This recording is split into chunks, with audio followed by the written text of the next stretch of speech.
বিসমিল্লাহির রহমানির রহিম। প্রিয় শিক্ষার্থীবৃন্দ,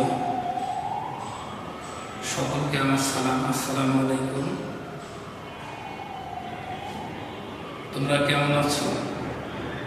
আশা করি তোমরা মহান আল্লাহ রাব্বুল আলামিনের রহমতে ভালো আছো। আমি আলহামদুলিল্লাহ ভালো আছি।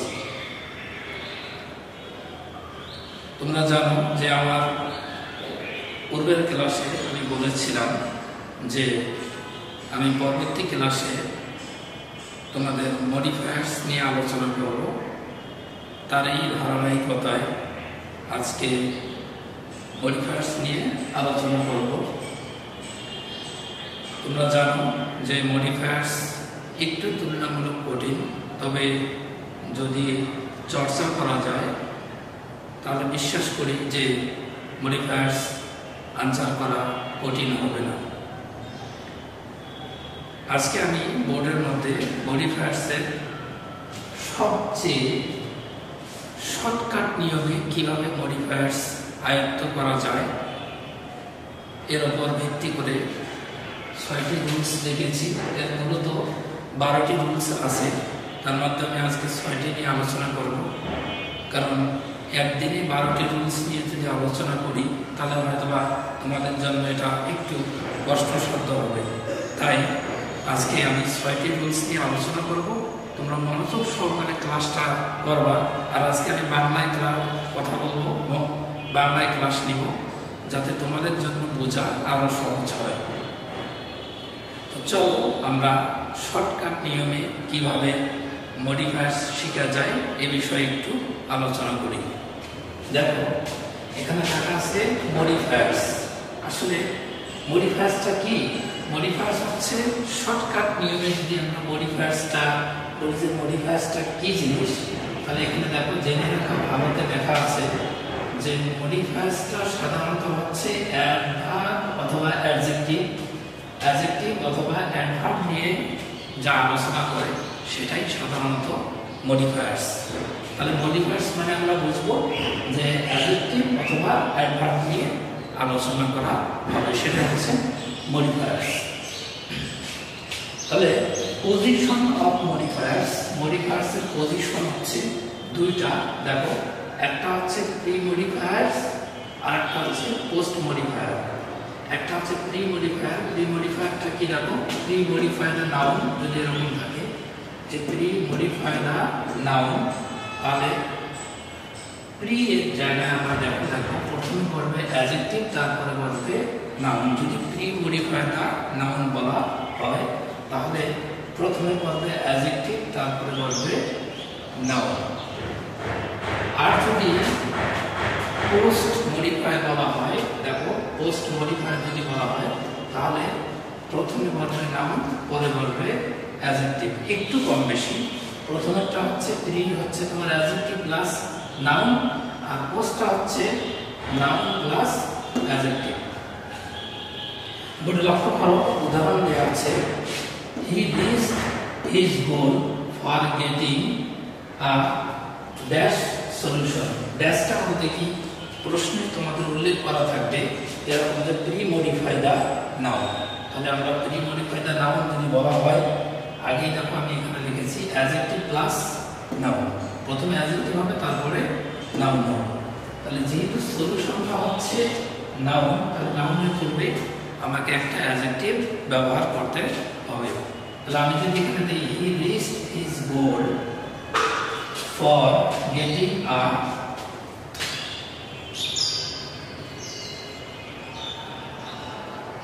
গুড, দিলাম গুড সলিউশন। তাহলে দেখো প্রথমে অ্যাডজেক্টিভ থাকলো, তারপরে নাউন থাকলো। এটাই হচ্ছে তোমাদের সাধারণত প্রি মডিফায়ার।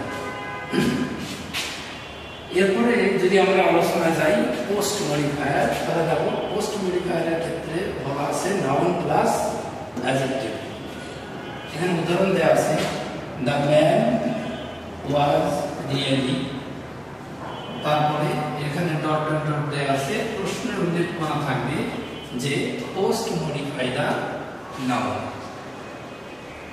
প্রশ্নে যদি পোস্ট মডিফাই দা নাউন দেওয়া থাকে তাহলে আমরা এখানে নাউনের পরে অ্যাডজেক্টিভ, তাহলে দেখো দ্য ম্যানটা সাধারণত নাউন, তাহলে আমাদের এখানে একটা অ্যাডজেক্টিভ ব্যবহার করতে হবে। দেখো আমি যদি এখানে দেখি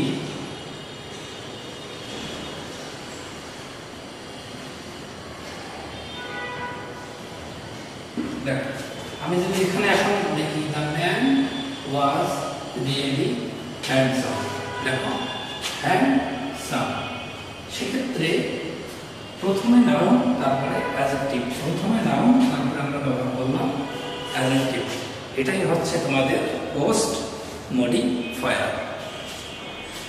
প্রিয় শিক্ষার্থীবৃন্দ, তোমাদের সুবিধার্থে আমি এখানে দেখো শর্টকাট উইথ এক্সাম্পল, একবারেই শর্টকাট অল্প কথায় কিভাবে মডিফায়ার্স শেখা যায় সেটা আমি এখানে উল্লেখ করেছি, তোমরা একটু মনোযোগ সহকারে লক্ষ্য করো। প্রশ্নে যদি উল্লেখ থাকে যে প্রি মডিফাই দ্য নাউন, তাহলে মনে রাখতে হবে যে পূর্বে লেখাই আছে অ্যাডজেক্টিভ প্লাস নাউন। যেমন হি ড্রিমড আ ড্যাশ ড্রিম, তোমরা জানো যে এই ড্রিমটা হচ্ছে একটা নাউন, তাহলে নাউনের পূর্বে আমাদেরকে একটা অ্যাডজেক্টিভ ব্যবহার করতে হবে। তাহলে হি ড্রিমড আমি যদি এখানে ধরি একটা অ্যাডজেক্টিভ ব্যাড ড্রিম দিলাম, অনেক সময় স্বপ্ন সবগুলাই ভালো হয় না এবং সত্যিও হয় না, সেক্ষেত্রে দেখো পূর্বে যেহেতু গুড ব্যবহার করছি পরে আমি ব্যাড ব্যবহার করলাম, তাহলে he dreamed a bad dream, adjective plus noun, this is called pre-modify the noun। আমরা দ্বিতীয় রুলসে যাচ্ছি, দেখো pre-modify the noun with a noun adjective। প্রশ্ন আসতে পারে যে নাউন অ্যাডজেক্টিভটা কি। সাধারণত একটি নাউনের পূর্বে যদি আরেকটি নাউন থাকে অথবা একটি নাউনের পরে যদি আরেকটি নাউন থাকে তাহলে পূর্বের নাউনটি অ্যাডজেক্টিভ হয়ে যায় এবং সেই নাউনটিকে বলা হয় নাউন অ্যাডজেক্টিভ। লক্ষ্য করো, নাউন অ্যাডজেক্টিভ প্লাস নাউন। আচ্ছা আমরা এক্সাম্পলে দেখি, হি প্লান্টেড আ বিগ ট্রি। লক্ষ্য করো, সাধারণত ট্রিটা হচ্ছে একটা নাউন। এখন ট্রি এর পূর্বে যদি আমি আরেকটি নাউন ব্যবহার করি, ট্রিটা যেহেতু নাউন, তাহলে পূর্বের নাউনটা তখন হয়ে যাবে নাউন অ্যাডজেক্টিভ। তাহলে আমরা এখানে ব্যবহার করতে পারি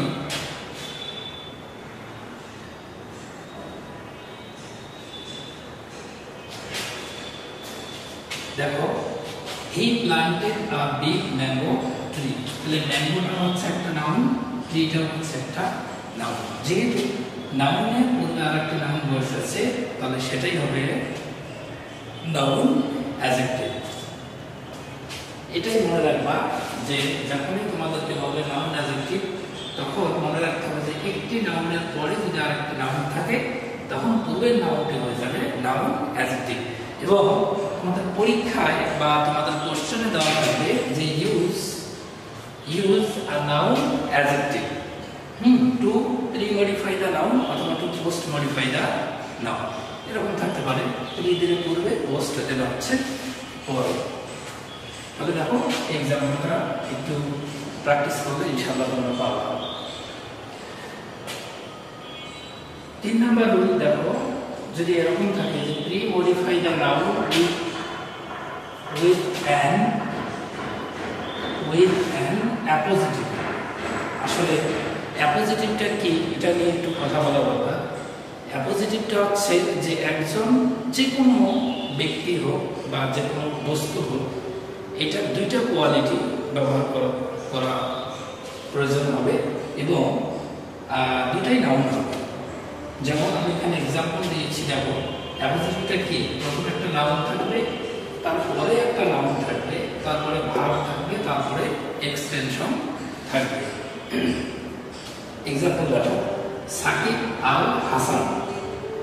তোমরা সকলেই চেনো সাকিব আল হাসান দীর্ঘ 1 বছর ক্রিকেট থেকে দূরে ছিল এবং গত পরশুদিন সে তার 1 বছর পূর্ণ করেছে এবং সে এখন আবার ক্রিকেটে ফিরে এসেছে। 15ই নভেম্বর থেকে বঙ্গবন্ধু টি20 ক্রিকেট লিগ হবে এবং সেখানে সাকিব আল হাসান খেলবে ইনশাআল্লাহ, আমরা সকলে দেখব। যা হোক, সাকিব আল হাসান একজন কি সবাই জানি, আমি এখানে দিই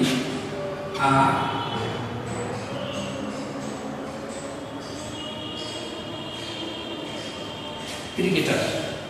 সাকিব আল হাসান আর ক্রিকেটার ইজ অ্যান অলরাউন্ডার। দেখো তাহলে এটা হচ্ছে একটা নাউন, এখানে একটা কমা হবে। সাকিব আল হাসান হচ্ছে একটা নাউন আর ক্রিকেটার হচ্ছে আর একটা নাউন, তারপরে হচ্ছে ভার্ব, তারপরে হচ্ছে এক্সটেনশন।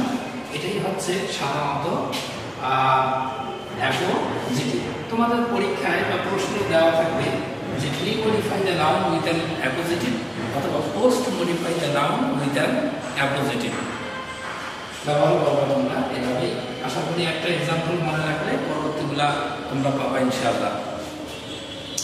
তারপরে দেখো rule number 4, use demonstrative to pre modify the noun. ডেমনস্ট্রেটিভটা কি? সাধারণত ডেমনস্ট্রেটিভটা হচ্ছে, দেখো এখানে লেখা আছে this, that, this, those, etcetera, এগুলো হচ্ছে ডেমনস্ট্রেটিভ। তারপরে দেখো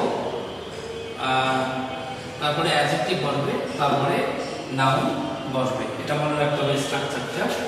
ডেমনস্ট্রেটিভের পরে একটা অ্যাডজেক্টিভ বসবে, তারপরে হচ্ছে একটা কি নাউন বসবে। আচ্ছা, আমরা এক্সাম্পল দেখি। দেখো, ইনসার্ট দ্য পিকচার। আমি একবারই এখানে অ্যানসার সহ দিয়েছি তোমাদের সুবিধার্থে। Insert the picture that we selected yesterday. তাহলে দেখো এখানে ব্যবহার করা হয়েছে দ্যাট,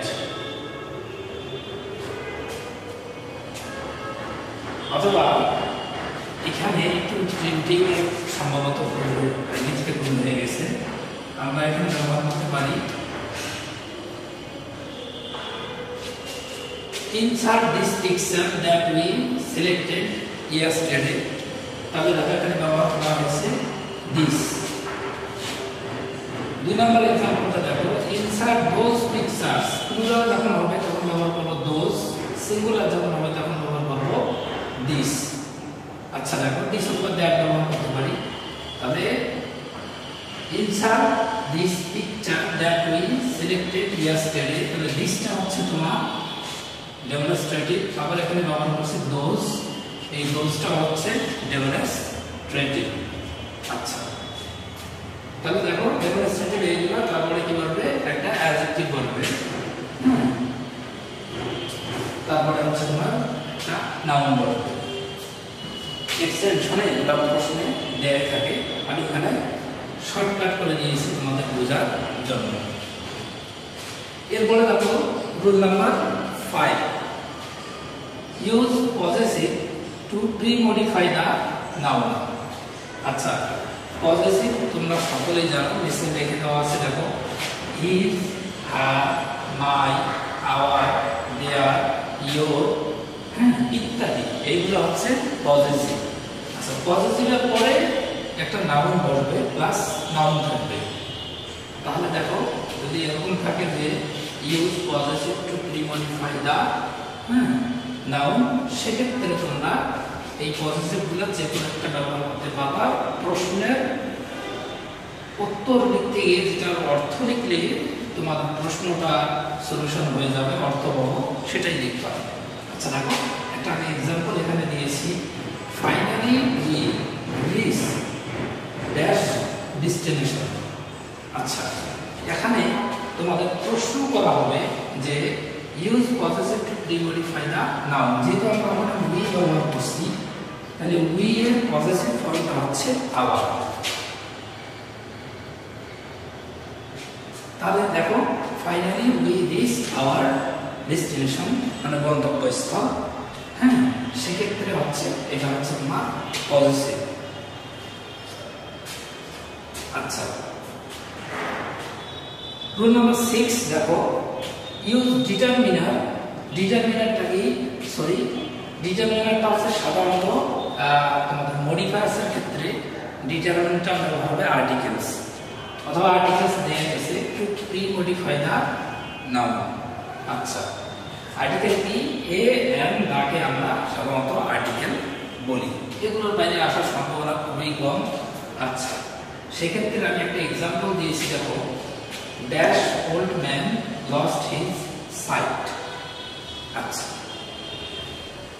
তাহলে সাধারণত এখানে দাটাই হচ্ছে পারফেক্ট, যদি নির্দিষ্ট করে বলা হয়েছে the old man lost his site.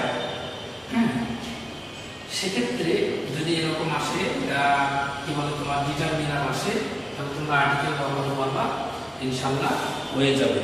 প্রিয় শিক্ষার্থীবৃন্দ, আজকে আমি তোমাদের জন্য এখানে 6টি রুলস এবং প্রি মডিফায়ার্স কাকে বলে, পোস্ট মডিফায়ার্স কাকে বলে, এগুলো নিয়ে আলোচনা করেছি। আল্লাহ যদি বাসায় রাখে, যদি বেঁচে থাকি, পরবর্তী ক্লাসে বাকি 6টি রুলস উইথ একটা বোর্ড কোশ্চেন দেওয়া থাকবে, সেটা থেকে আমি সলিউশন করে তোমাদের বাকি অংশ বুঝাই দেবো ইনশাআল্লাহ। ততক্ষণ পর্যন্ত সকলেই ভালো থাকবা, সুস্থ থাকবা, এই আশাবাদ ব্যক্ত করে আজকের ক্লাস এখানে শেষ করছি।